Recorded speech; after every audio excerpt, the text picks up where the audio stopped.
Official Kremlin channels have entered an unusual and striking silence.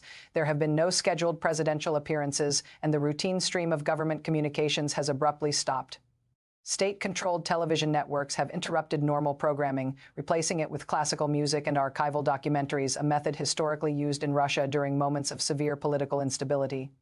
The origin of this extraordinary situation appears to lie in a long-building conflict between the presidential administration and the military leadership over the conduct of the war in Ukraine. Western intelligence agencies had been monitoring growing tensions within Russia's security establishment for months. Intercepted communications revealed increasing frustration among senior military officials regarding strategic decisions coming directly from the Kremlin. This dissatisfaction centered on extremely high casualty numbers, the mismanagement of military operations by political appointees, the economic strain caused by international sanctions, and rising fears of a direct and potentially existential confrontation with NATO. What began as professional disagreement escalated following a series of critical developments. Costly offensive operations in the Donbas region, described in one intercepted message as meat grinder tactics, deepened internal opposition.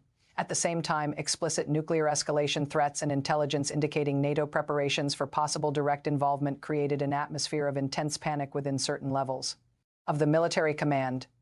They regarded the political leadership as acting recklessly and steering the country toward a disastrous conflict. According to sources, the conspiracy was closely guarded and confined to a small circle of influential figures, bound by the shared conviction that the current leadership was threatening the very survival of the Russian state. Details surrounding the alleged detention operation indicate it was carefully orchestrated, exploiting the same security procedures meant to safeguard the president. The timing reportedly aligned with a routine security briefing at a presidential residence located outside the central area of the capital. Those with immediate access to the president, members of the Federal Protective Service, are said to have either participated in the operation or been abruptly relieved of duty by a higher authority, citing a state of emergency.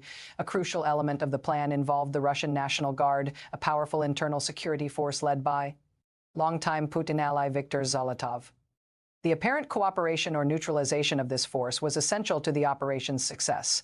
Sources indicate that the plotters gained the compliance of key deputies within the command by presenting falsified orders or persuading them that the action was necessary to avert a far greater disaster. At the same time, units within the Moscow City FSB reportedly secured key government districts without the use of open force, effectively cutting off the established centers of political authority. Digital systems were rapidly secured as access to government communication servers was redirected and placed under surveillance. The operation was marked by calculated precision and strict adherence to the chain of command, leveraging uncertainty while projecting an appearance of lawful authority to personnel executing orders on the ground. In the immediate aftermath, Russia appears locked in a state of deep confusion and suspended motion. Government ministers are reportedly unable to make contact with the presidential administration. The State Duma has not been called into an emergency session, and its speaker has issued no public remarks. Perhaps the clearest indicator of crisis is the conduct of the state media system. The unexplained shift to archival programming is a familiar signal of serious instability, suggesting that editorial leadership is operating without guidance or direction. On the streets of Moscow and St. Petersburg, an unsettling sense of normality prevails, broken only by an intense surge of online activity. Russian social media platforms and Telegram channels are overwhelmed, with accounts linked to security services sharing vague yet celebratory messages hinting at the arrival of a new day. At the same time, pro-Kremlin bloggers have either gone silent or begun posting conflicting and inconsistent messages. The wider population finds itself trapped between official silence and digital disorder. In an extraordinary move, the Central Bank of Russia has suspended trading on the Moscow exchange and effectively shut down the financial system, a clear attempt to prevent a panic-driven market collapse in response to potentially destabilizing developments. International reactions have been marked by extreme caution and intense behind-the-scenes activity. Global leaders are operating with limited information. Early public statements have been uniformly restrained. A spokesperson for the United States National Security Council stated that Washington is closely monitoring the situation in Russia with the utmost seriousness. Behind this measured public posture, global crisis response mechanisms have been activated. NATO has convened an emergency session of the North Atlantic Council to exchange intelligence and evaluate the security of Russia's extensive nuclear arsenal. The primary concern appears to be maintaining communication with U.S. Strategic Command and its Russian counterparts believed to be using established deconfliction channels. The domestic political consequences are immense and profoundly uncertain. The most immediate issue concerns the legal and constitutional justification for detaining a sitting president. The Russian constitution contains no explicit provision allowing the military or security services to remove a president outside of parliamentary impeachment for treason or another serious offense. If the reported detention is accurate, those responsible will need to rapidly construct a legal and political framework to legitimize their actions. This could involve the Security Council declaring a state of emergency and invoking authorities they interpret as permitting the temporary suspension of presidential powers. Such a move would require the swift assembly of a compliant parliament to formally endorse the decision. Another major uncertainty is the position of Russia's other centers of power. The status of Prime Minister Mikhail Mishustin and other senior ministers remains unknown. The response of regional governors will be especially important, particularly influential figures such as Chechen leader Ramzan Kadyrov. Kadyrov has cultivated an image of unwavering loyalty to Putin, and his reaction along with that of his powerful security forces could determine whether this situation remains confined to Moscow or escalates into broader internal conflict. Equally unpredictable is the allegiance of the private military companies that have expanded significantly during the war in Ukraine. Their loyalty represents a critical variable in the unfolding situation. From an economic perspective, Russia stands at the edge of an immediate and potentially uncontrollable collapse. The shutdown of financial markets serves only as a temporary barrier against an approaching surge of panic. Over the past 2 years, the Russian economy has been anchored by a centrally managed war economy, shielded by strict capital controls. That foundation has now disappeared. Although the central bank's foreign reserves remain sizable, they may be frozen or otherwise inaccessible. The ruble's value artificially maintained through heavy state intervention is now largely theoretical. Domestic banks are likely to face rapid withdrawals as depositors rush to secure their funds. Most critically, uncertainty now surrounds the management of Russia's most vital asset, its oil and gas exports. The intricate geopolitical arrangements with China, India, and Turkey depend heavily on personal guarantees issued at the highest levels of the Russian government. With that authority now destabilized, buyers may suspend payments or shipments, concerned that existing contracts are no longer enforceable. What was carefully constructed as a financial fortress increasingly resembles a prison, one in which even the guards are unsure who is in command. On a societal level, the Russian population is confronting a psychological shock of enormous magnitude. For nearly 25 years, Vladimir Putin has been the singular and defining face of the Russian state. His sudden and alleged removal from authority has created a vacuum of reality. The silence of state media is actively dismantling the narrative it spent years constructing. For the portion of the population that genuinely supported Putin and the war, this moment represents a deep sense of betrayal. For those who quietly oppose the regime, it brings a combination of hope and intense fear. The long-standing social contract where political disengagement was exchanged for stability has been permanently broken. The war's hundreds of thousands of casualties, once presented as a necessary sacrifice, now risk being viewed as a futile waste carried out by a leadership judged illegitimate by its own inner circle. The potential for social unrest is significant, though it is currently restrained by the shock of events and the visible deployment of security forces. Assessments by regional and security analysts point toward several grim conclusions. First, the assertion that this represents a constitutional or bloodless intervention is a fragile illusion.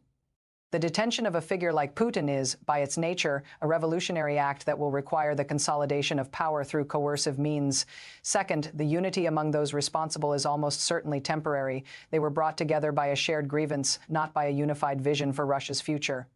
Internal divisions are likely to surface quickly, with the coming days marked by an intense but concealed struggle within the security establishment. Third, control over information will become the central battleground. Whoever succeeds in taking over state television and addressing the nation will gain a decisive advantage. Finally, the stability of Russia's nuclear command and control system represents the most serious global concern. Existing doctrine requires presidential authorization for nuclear use. With the president detained, the chain of command is theoretically disrupted. This introduces a period of extreme vulnerability in which miscalculation, while still highly unlikely, becomes marginally more possible than at any point in recent decades. What happens next depends on a sequence of events that must unfold with calculated speed. The immediate priority was to break the public silence with an official narrative. This required a televised appearance by a credible authority figure who would frame the action as a painful but necessary measure. Specific and serious accusations against the detained leadership needed to be presented. It was also necessary to announce that executive powers would be temporarily assumed by a collective body. At the same time, loyalty among other power brokers had to be secured or neutralized. Parliament would be convened to formally approve emergency measures. The international community was awaiting this communication to understand the intentions of the new authority regarding the war in Ukraine and Russia's nuclear arsenal. The next 24 to 48 hours would determine whether the event became a controlled transition or triggered a violent struggle for the future of the world's largest nation. Part 2. The silence was broken not by a single leader but by a committee. 37 hours after Kremlin communications ceased, Russia's major state television channels simultaneously interrupted programming. The screen displayed a stark conference room.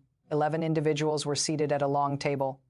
At the center was Defense Minister Andrei Belousov, flanked by FSB Director Alexander Bortnikov and Commander-in-Chief of the Russian National Guard, Viktor Zolotov. Also present were Chief of the General Staff Valery Gerasimov, Security Council Secretary Sergei Shoigu, and parliamentary leaders. Belousov announced the creation of the State Committee for National Salvation, a temporary governing body established under constitutional provisions. He stated the committee had assumed temporary executive authority following the incapacitation of President Vladimir Putin, who was now under criminal investigation for serious state crimes, including treason. The broadcast was a demonstration of tightly controlled messaging. Belousov's statement was highly legalistic, presenting the action as constitutionally necessary.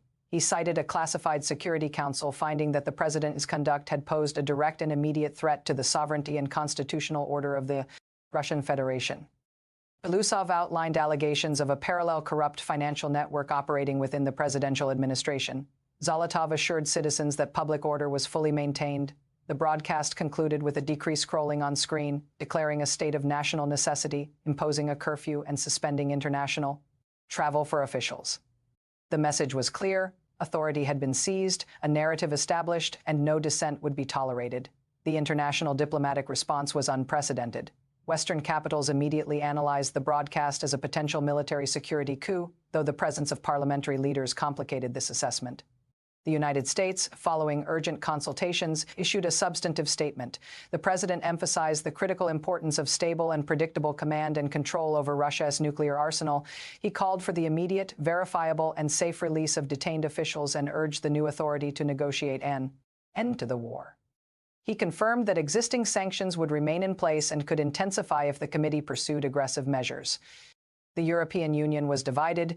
Eastern member states demanded non-recognition of the committee and the expulsion of Russian diplomats, while France and Germany advocated maintaining diplomatic channels to manage the crisis. A fragile consensus emerged to downgrade relations without fully severing them. The most consequential reaction came from Beijing. The Chinese Communist Party had based its strategy on a stable partnership with Putin's Russia, and his removal represented a worst-case scenario. After a delay, the Chinese foreign minister read a carefully worded statement.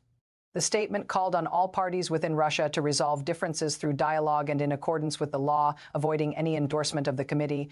It reaffirmed its commitment to sovereignty and territorial integrity, subtly warning against further external ventures.